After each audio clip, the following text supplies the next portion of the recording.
और वर्तमान में हमारे आध्यात्मिक टीचर, हमारे गुरुदेव भगवान जैसी पढ़ाई हमें पढ़ाना चाहते हैं, जैसा विद्यार्थी हमें बनाना चाहते हैं, उनके उस मिशन अनुसार, उनकी उस इच्छा अनुसार केवल उनकी यूनिवर्सिटी में, उनकी उस स्कूल में, कॉलेज में केवल चंद ही बच्चे चल रहे हैं। केवल सत्सेवक भाई बहन ही हैं जो गुरुदेव के कहे अनुसार अपनी पढ़ाई कर रहे हैं, डिसिप्लिन में रह रहे हैं, मर्यादाओं में रह रहे हैं। और परमात्मा रजा भी बराबर बख्श रहे हैं, बराबर, कोई कमी नहीं छोड़ रहे परमात्मा। क्योंकि आज हमें गुरु में जो परमात्मा दिखाई दे रहे हैं सामान्य बात नहीं है। आज हम गुरुदेव भगवान की इतनी मर्यादाएं निभा रहे हैं जो फार्मों पे लिखी होती हैं नाम दीक्षा के समय, वो तो निभाए रहे हैं। उसके अलावा जो सात संगति के माध्यम से हमें पता चला कि और क्या क्या सावधानियां हैं, काल हमें कहां कहां ठग सकता है, तो कम से कम 180 नियम, 180 सावधानियां तो शंका समाधान की पुस्तक में लिखी हैं। और उसके अलावा ना जाने और सैकड़ों की संख्या में हम भगत भाई बहन मर्यादाओं में रहते हैं। यानी कम से कम 300 के आसपास मर्यादाएं जिनका हम सभी भगत भाई बहन निर्विघ्न पालन कर रहे हैं। अगर वो मर्यादाएं किसी जगत के व्यक्ति को एक बार दिखा दी जाए, अगर उसको बता दिया जाए कि अगर आपने संत रामपाल जी की भक्ति करनी है, यहां से मोक्ष प्राप्त करना है, तो आपने ये सावधानियां बरतनी पड़ेंगी। बाकी तो छोड़ो, अगर उसको शंका समाधान की पुस्तक हाथ में दे दी जाए कि इसमें 160 या 70 प्रकार की सावधानियां हैं, देख लो एक बार, वो आदमी वापस बंद करके रख देगा उसको पढ़ के कि भाई साहब मैं तो गधा कुत्ता मैं तो बन लूंगा, मैं तो सुअर बन के मैं तो लैट्रिन खा लूंगा, मेरे से भाई साहब ये सावधानियां नहीं बरती जाएंगी। ये भी छोड़ना पड़ेगा, ये भी छोड़ना पड़ेगा, ये भी करना पड़ेगा, ये भी करना पड़ेगा। वो रख देगा उसको कि भाई साहब जिस दिन मैं इतनी सावधानियां निभाने लग गया, मैं तो जीवित ही मर जाऊंगा, मेरा तो सबसे कनेक्शन ही कट जाएगा। यहां तो बिल्कुल मुर्दा बन के रहना पड़ेगा फिर आप लोगों के अनुसार, तो समाज से, संसार से मुर्दा बन के रहना पड़ेगा, तो वो नहीं कर पाएगा। लेकिन आप और हमसे परमात्मा सहर्ष, खुशी खुशी, आनंद के साथ, वो 180 नहीं, उसके अलावा भी कोई 180 और होंगी जो परमात्मा हमसे निभवा रहे हैं। तो क्या ये गुरुदेव भगवान की आप और हमारे ऊपर विशेष मेहर नहीं है? क्या विशेष रजा नहीं है? हमारे खुद के भगत भाई बहन शतलोक आश्रमों से जुड़े हुए एक ही गुरु के शिष्य, वो तो खाली 15-20 जो मुख्य मुख्य नियम है वो भी नहीं निभा पा रहे। तो आप और हमारे पर गुरुदेव ने कितनी बड़ी रजा बख्शी हुई है, कितनी बड़ी दया की हुई है। तो इससे ये साबित होता है भाई और बहनों कि गुरुदेव भगवान पल पल हमारे साथ में है, पल पल। और भक्ति मार्ग का खेल सूक्ष्म होता है, सूक्ष्म, हमें पता नहीं चलता है। हमारी भक्ति ऑटोमेटिक हमारी भक्ति अकाउंट में जमा हो रही है। जितनी हम मर्यादा निभाएंगे, जितना मर्यादाओं में रहेंगे, जितना सतगुरु महिमा करेंगे, जितना सतगुरु सेवा करेंगे, जितनी भक्ति करेंगे, सत्संग सुनेंगे, सुमरण करेंगे, दान पुण्य करेंगे, मर्यादाओं में रहते हुए वो हमारे सूक्ष्म भक्ति अकाउंट में जमा होता रहता है। हमें नहीं पता चलता उसका इतना। हमें तो एक छोटा सा पैमाना बताया गुरु जी ने कि चश्मियों आगे, यानी हमारी जो आंखें हैं, परमात्मा कहते हैं जेता अंजन आंच ये और चिश्मियों में दीखंत, यानी आप जितनी भक्ति कमाई आप करोगे आपकी आंखों के सामने दिखाई देने लग जाएगी। कैसे दिखाई देने लग जाएगी? परमात्मा ने बताया कि हमारी आंखों के सामने ऐसे जाड़े से मक्खी सी आंखें बंद करेंगे तो भी वो घूमती नजर आएंगी, दिखाई देंगी वो। तो जैसे जैसे हमारी भक्ति बढ़ेगी वो हमारी आंखों के सामने भक्ति कमाई दिखना शुरू हो जाएगी। और जिनको नहीं दिखाई दे रहा है तो उनको और ज्यादा भक्ति पर ध्यान देना चाहिए, मर्यादाओं पर ध्यान देना चाहिए, श्रद्धा बढ़ानी चाहिए, लगन लगानी चाहिए गुरुदेव भगवान में। उनको भी दिखाई देगा, क्योंकि ये पैमाना है। अगर हमने हमारे बैंक अकाउंट में 1 लाख रुपए जमा किए हैं तो भाई हम उसको कभी भी देख सकते हैं। मोबाइल में बैलेंस चेक कर सकते हैं 2 मिनट में, या बैंक में जाकर साहब मेरा बैलेंस चेक करना, वो दिखा देगा, लो जी आपके खाते में 1 लाख रुपए हैं। अगर हमने जमा किए हैं तो, और नहीं है तो 0/0, लो बैलेंस। तो यदि वास्तव में हम भक्ति कर रहे हैं, मर्यादाओं में रह रहे हैं, तो भाई और बहनों हमारी आंखों के सामने हमारी वो भक्ति दिखाई देना शुरू हो जाएगी। जेता अंजन आँच ये, यानी जितनी भक्ति कमाई हम करेंगे, अंजन का मतलब बताया गुरुदेव ने माया, ये भक्ति रूपी माया हम जितनी इकट्ठी करेंगे वो चिश्मियों में दिखंत, यानी आंखों के सामने दिखाई देगा, बंद करेंगे तो भी दिखाई देगा। इस दास को तो इस भक्ति पर लगने से पहले ही, जब दास थोड़ा बहुत समझदार सा हुआ, 6वीं 7वीं में जब मैं पढ़ा करता था, तो उसी समय दास को आंखों के सामने वो दिखाई देते थे घूमते हुए। अब उस समय तो कुछ समझ ही नहीं पा रहे थे, इन चीजों का पता ही नहीं था। तो मैं पड़ा पड़ा खाट पैर में यूं खेला करता था, यूं देखता था वो इधर गया, फिर उसको मैं पकड़ने का प्रयास करता और आगे भाग जाता, फिर यूं करता आंख तो वो यूं आ जाते, आंखें अगर बंद कर लेता तो भी आ जाते। और अब भी आ रहे हैं, आप लोगों के सामने बैठा हूं, बात कर रहा हूं, आंखों के सामने वो चल रहे हैं, आंखें बंद कर रहा हूं तो भी सामने हैं, जिधर देखूंगा उधर ही जा रहे हैं। तो भाई और बहनों ये क्या होता है, ये पूर्व जन्मों की भक्ति भी हमारे साथ होती है।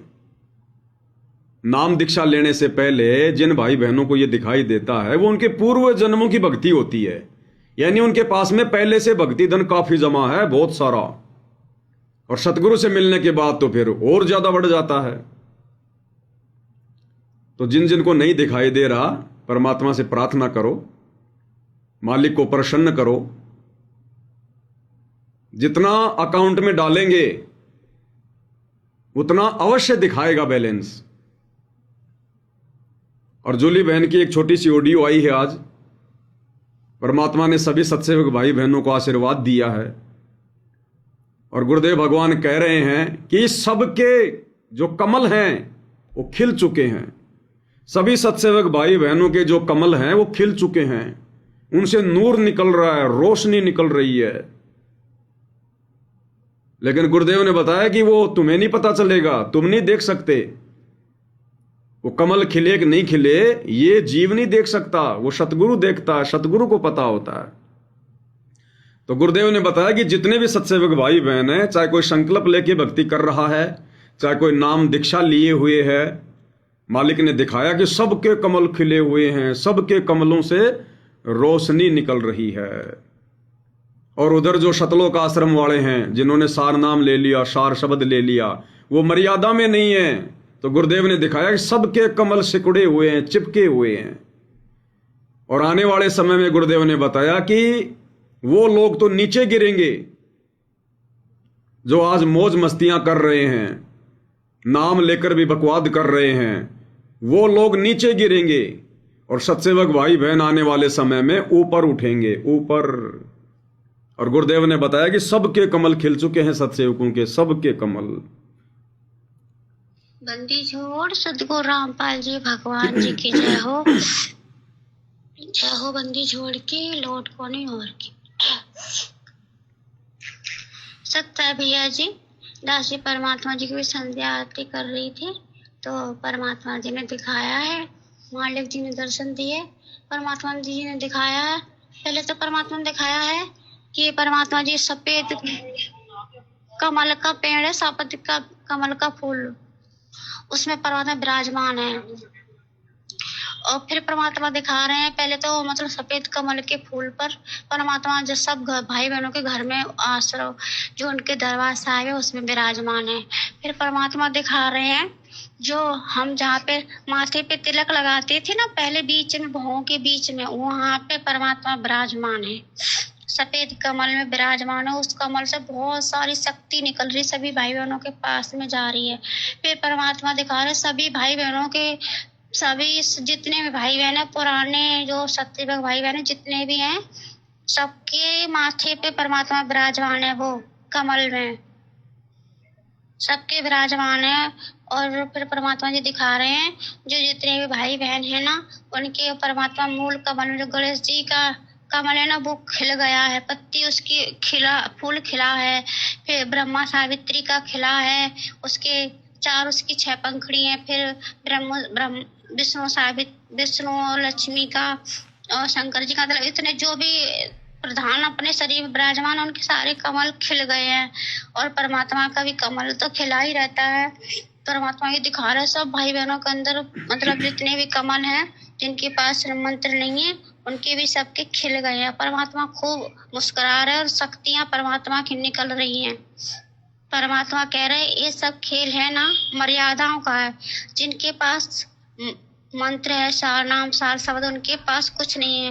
परमात्मा जी दिखा रहे हैं जो मैनेजमेंट वाले भाई बहन, उनके तो बिल्कुल कमल सूख गए, जैसे कि पेड़ पे कोई फूल लगा होता, घाम की वजह से सूख जाता, मुरझा जाता, बिल्कुल उनके तो पूरे फूल ही सूख गए हैं। कमल जितने भी प्रधान है सूख चुके हैं। और परमात्मा जी बता रहे हैंगे, और उस परमात्मा जी यही दिखा रहे हैंगे। परमात्मा जी सबके, परमात्मा जी कह रहे हैं आने वाले समय में जो हरे भरे हैं वो तो सूख जाएंगे, और जो सूखे हैं वो हरे भरे हो जाएंगे। परमात्मा जी कह रहे हैं जैसे सस्ते भाई बहन कितना संघर्ष कर रहे हैं, उनकी स्थिति इस समय बहुत खराब है, किसी लोगों के पास तो खाने को भी नहीं है, और मैनेजमेंट वाले मस्ती कर रहे हैं। आने वाले समय में वो दुख उठाएंगे और सस्ते भाई बहन हरे फूले होंगे। तो परमात्मा ये सब दिखा रहे हैं कि सारा खेल मर्यादाओं का होता है। भक्ति मार्ग में मेन मर्यादा, ये समर्थ का काम है। समर्थ की समर्थता को देखो, जो जिसके पास मंत्र ना होते हुए और उनके कमल खिल चुके हैं, और जिनके पास मंत्र है उनके सूख चुके। क्यों? क्योंकि मर्यादाओं में नहीं है, बकवासों में लगे हुए हैं। तो परमात्मा ये दिखा रहे हैं, परमात्मा कह रहे हैं सब अपने सतगुरु को पहचानो, क्योंकि सब भाई बहनों ने जो उसकी साथ संगति में जुड़े हुए हैं, उन्होंने परमात्मा को पहचान लिया है। मैनेजमेंट वाले नजरअंदाज कर रहे हैं, जान के अनजान बन रहे हैं। तो परमात्मा जी खूब खुश हो रहे, सबको आशीर्वाद दे रहे हैं। और पवन भैया आप जी के घर में परमात्मा कमल रूप में ही, कमल के फूल पे ही बेड पे विराजमान है और आपसे बातें कर रहे हैं। कह रहे बेटा ये सब नाम आम से कुछ नहीं होता, भक्ति से, भक्ति की नींव मर्यादाओं से जुड़ी, मर्यादाओं से होता, नाम से कुछ लेना देना नहीं। नाम तो इसलिए दिए गए ताकि भाई बहन नाम में उलझे रहने के लिए, खिलौने, नाम वाम कुछ भी नहीं है। और परमात्मा खूब खुश हो रहे, कह रहे बच्चों ऐसे ही बढ़ते रहो। सारे जितने भाई बहन उनके सबके कमल खिल गए हैं। परमात्मा अपने सफेद कमल में दिखा रहे, चारों तरफ उनकी शक्तियां निकल रही हैं। परमात्मा सफेद कलर का मुकुट धारण किए हैं, सफेद कपड़े पहने हुए हैं। बंदी छोड़ सतगुरु रामपाल जी भगवान जी की जय हो। बंदी छोड़ सतगुरु रामपाल जी भगवान जी की जय हो। जय हो बंदी छोड़ की लौट को नहीं होती। सत्य है भैया जी। और परमात्मा ने दिखाया आप जी के बिल्कुल पूरे कमल खिल चुके, एकदम रोशनी निकल रही उनमें, और भाई बहनों को भी खिल रहे हैं। कुछ लोगों के मतलब थोड़े ऐसे दबे से उनकी पत्तियां नीचे हैं, कुछ के सबके खिल गए हैं। परमात्मा जी आप जैसे कह रहे हैं कि बेटा कुछ भक्तों को पता नहीं है, ये सिर्फ मुझे पता है कि उनके कमल खिल गए, इसके बारे में भक्तों को पता नहीं कि उनके कमल खिल चुके हैं। बंदी छोड़ गुरु रामपाल जी भगवान जी की जय। तो गुरुदेव भगवान हमारे आध्यात्मिक टीचर हैं, तो उन्हें पता है कि भाई किसके कमल खिले हैं और किसके कमल नहीं खिले हैं। तो परमात्मा हमारे विश्वास को दृढ़ करने के लिए बीच बीच में इस प्रकार का साक्षात्कार जो है भाई बहनों को दिखाते रहते हैं, क्योंकि हम सत्संगों के पास में भाई और बहनों गुरु जी के ज्ञान के अलावा दूसरा कोई सहारा नहीं है। इन आश्रमों में तो भाई ये लोग गुरु जी के दर्शन भी कर लेते हैं लाइव, ये लोग वीडियो कॉल से बात कर लेते हैं, ऑडियो कॉल से बात कर लेते हैं, जेल में जाकर गुरु जी के परिवार वालों के हाथ वाथ जोड़कर जेल में भी मिलने चले जाते हैं। ये तो आश्रमों में भी जाते हैं, वहाँ पर भी सारे काम कर लेते हैं। इनके पास तो सारे हैं, लेकिन हम सत्संगों के पास में क्या सहारा भाई? केवल अपने गुरुदेव की भक्ति, उनका ज्ञान, उनका आशीर्वाद है। इसलिए परमात्मा बीच बीच में हम भगत भाई बहनों को थोड़ा हिम्मत देने के लिए कि भाई ये ना सोचना कि गुरु जी तुमसे दूर हैं, कहीं तुम डगमग हो जाओ, कहीं तुम निराश हो जाओ। गुरु का रूप शब्द रूप है, शब्द निवास आकाशवाणी, यो सतगुरु का रूप है। और परमात्मा कहते हैं हम हैं शब्द शब्द हम माही, और हमसे भिन्न और कछु नाही, और घटी ही में गंगा घटी ही में जमुना घटी ही में है जगदीश सतगुरु तारेंगे। तो गुरुदेव हमारा हौसला बढ़ाते हैं, हिम्मत देते हैं कि भैया मैं तो उनके साथ हूं जो भक्ति करता है, जो मर्यादाओं में रहता है, वो चाहे 7 समुद्र दूर क्यों ना बैठा है। सतगुरु के लिए कुछ नहीं है। सतगुरु तो स्वर्ग से पाताल लोक में एक क्षण में आ जाता है। गोता मारूं स्वर्ग में जा बैठूं पाताल, गरीब दास ढूंढत फिरूं अपने हीरे मोती लाल, और पहुंचूंगा क्षण एक में जन अपने के काज। तो परमात्मा भगत से दूर नहीं होता। सतलोक की दूरी पाताल लोक से 16 संकोश बताई परमात्मा ने। एक क्षण में परमात्मा वहां से चलकर यहां जाते हैं, एक क्षण में।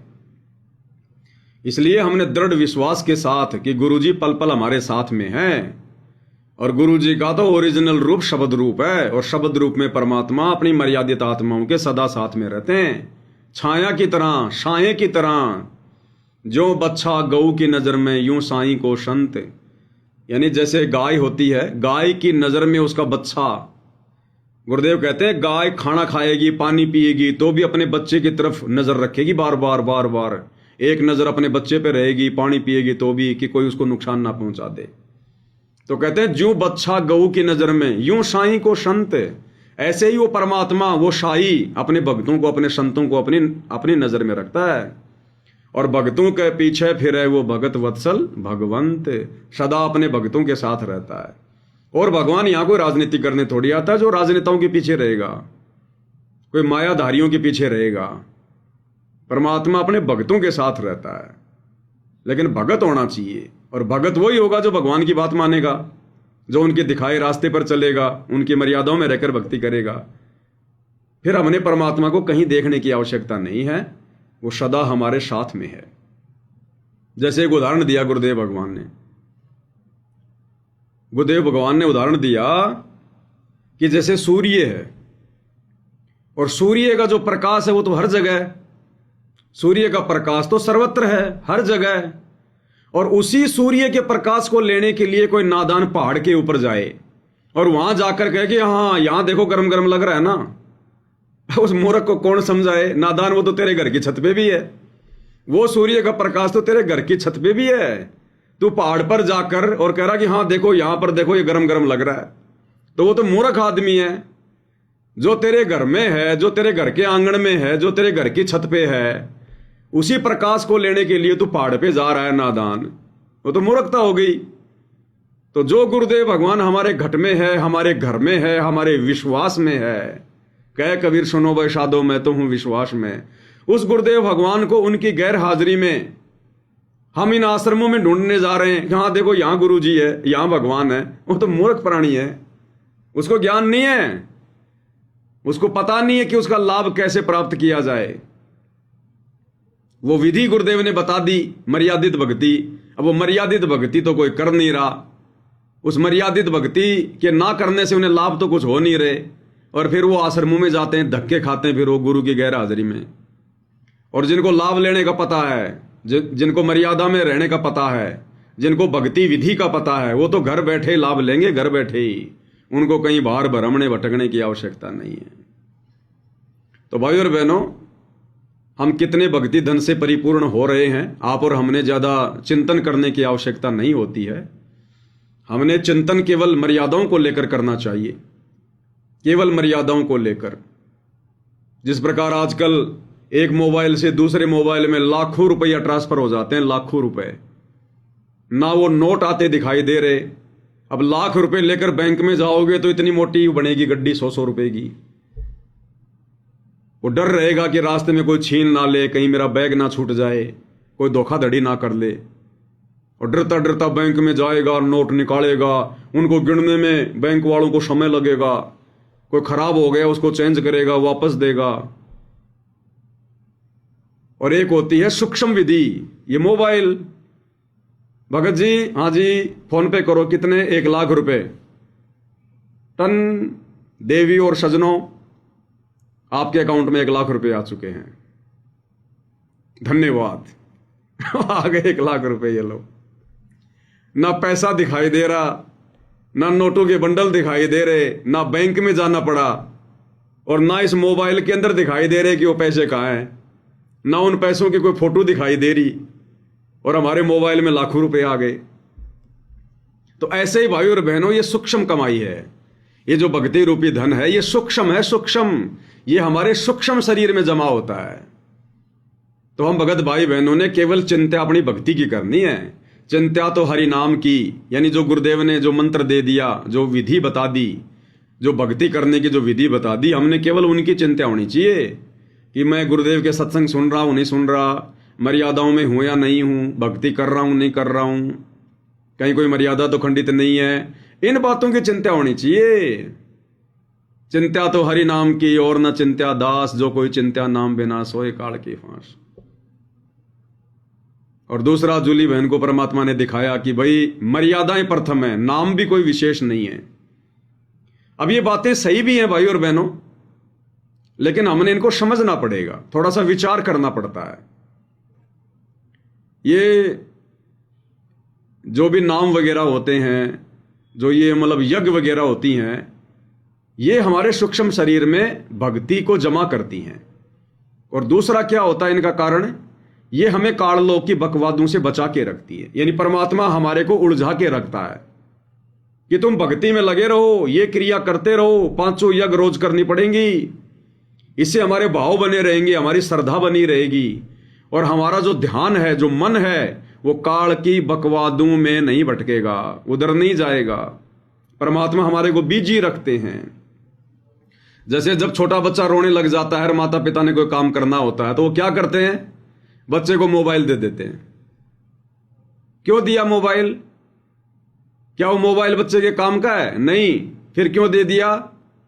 कि बच्चा उसमें उलझा रहे, शांत रहे, चुपचाप रहे, और हम अपना काम कर ले आराम से। या कोई खेलने का कोई झुंझुना दे दिया जाएगा, वो बजाता रहेगा, उसको खुश होता रहेगा, और हमने इनकी कमाई भी करनी पड़ेगी।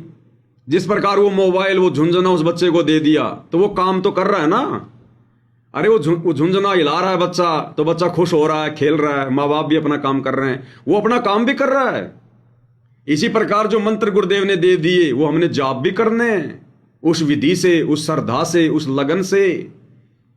उनको जाप करने से, भक्ति करने से हम काल की बकवादों से भी हम बचे रहेंगे, और हमारे अंदर भक्ति का धन भी जमा होगा, हमारे अंदर वो श्रद्धा भी उत्पन्न होगी। फिर दूसरा, परमात्मा ने कहा कि इन मंत्रों का विशेष कोई योगदान नहीं है। वो क्यों नहीं है भाई और बहनों? जैसे आम व्यक्ति को अगर भारत से किसी दूसरे देश में जाना है, तो उसको पता है कि वहां पर एयरपोर्ट पर, वहां पर हवाई जहाज खड़ी है अमेरिका जाने वाली, लेकिन जब तक वो टिकट नहीं खरीदेगा, तब तक उसको कौन बैठने देगा उस जहाज में? तो वो टिकट है नाम। आम आदमी को बिना टिकट के कोई जहाज में नहीं बैठने देगा, अमेरिका नहीं जाने देगा, चाहे कितनी कोशिश कर ले वो। और एक होता है खास व्यक्ति, खास व्यक्ति, जैसे भारत देश का प्रधानमंत्री है। भारत देश के प्रधानमंत्री को दूसरे देश में जाने के लिए उसको टिकट लेने की जरूरत नहीं है, उसको टिकट की आवश्यकता नहीं पड़ती। और प्रधानमंत्री के साथ में जितने भी लोग जाते हैं, उनको भी टिकट लेने की आवश्यकता नहीं पड़ती है, और जहाज में बैठ के वो विदेश चले जाते हैं, जबकि आम आदमी को टिकट लेनी पड़ेगी। तो ठीक इसी प्रकार भाई और बहनों, ये नाम है। आप और हम यदि अपने गुरुदेव से तालमेल बैठा लेंगे, गुरुदेव के हृदय में जगह बना लेंगे, उनके चरणों में जगह बना लेंगे, उनको प्रसन्न कर लेंगे, उनकी मेहर प्राप्त कर लेंगे, तो फिर परमात्मा कहते हैं तुम कर दो पल में पार हो जा रजा तेरी। फिर परमात्मा हमें टिकट के चक्कर में नहीं उलझाएगा। जितने दिन हमने टिकट से काम लेना था ले लिया, फिर परमात्मा बाईपास ले जाएगा, बाईपास हमारे को। ये कर्जा वर्जा काल का परमात्मा अपने आप चुकाते रहेगा हमारे पीछे से।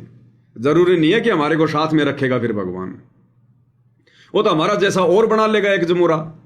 वो तो समर्थ है, हमें तो सतलोक भेज देगा। एक रूप में सतलोक लेके जा रहा है, और दूसरे रूप में गुरुजी दूसरा अपना रूप बना लेंगे, और उस भगत का रूप बना लेंगे, और काल के लोक में परमात्मा उसका विधान भी पूरा कर रहे हैं कि भाई लो भाई इसका खाता पूरा करो, इसकी भाई खाता पूरा करो। तो ये सतगुरु के रूप, ये भाई और बहनों, ये खेल है मालिक के। इसलिए हमने, गुरुदेव ने जो भक्ति बताई है, जिस विधि से बताई है, हमने मर्यादाओं के साथ में और श्रद्धा भाव के साथ में, तभी हमारी बात बनेगी, नहीं तो नहीं बन पाएगी। अगर खास भक्तों की श्रेणी में आना है तो, बाकी नॉर्मल तो दुनिया धक्के खा रही है भाई। अरे आम आदमियों की तो कोई मंत्री नेता भी कोई खैर खबर नहीं लेते। दुनिया मर रही है तो मर रही है, स्टेटमेंट दे देंगे, साहब हम क्या कर सकते हैं, प्राकृतिक आपदा आ गई, साहब हम क्या कर सकते हैं, एक्सीडेंट हो गया। आम आदमी तो रोज मरो, कोई चिंता नहीं किसी को। और कोई खास आदमी मर जाए, उसके मंत्रिमंडल का कोई आदमी मर जाए, स्पेशल हेलीकॉप्टर लेके बैठने जाएगा घर वालों को सांत्वना देने के लिए। तो एक होता है सामान्य भगत और एक होता है खास भगत। खास भगत वो होते हैं जो सतगुरु के प्रिय होते हैं, जिनके ऊपर सतगुरु की नजर होती है। और खास बनने के लिए भैया दास बनना पड़ेगा, दास। बिना सतगुरु का दास बने हम खास नहीं बन सकते। उसके लिए फिर हर प्रकार से मर्यादा, भक्ति, समर्पण, ज्ञान आधार, ये सारी चीजें बहुत जरूरी है।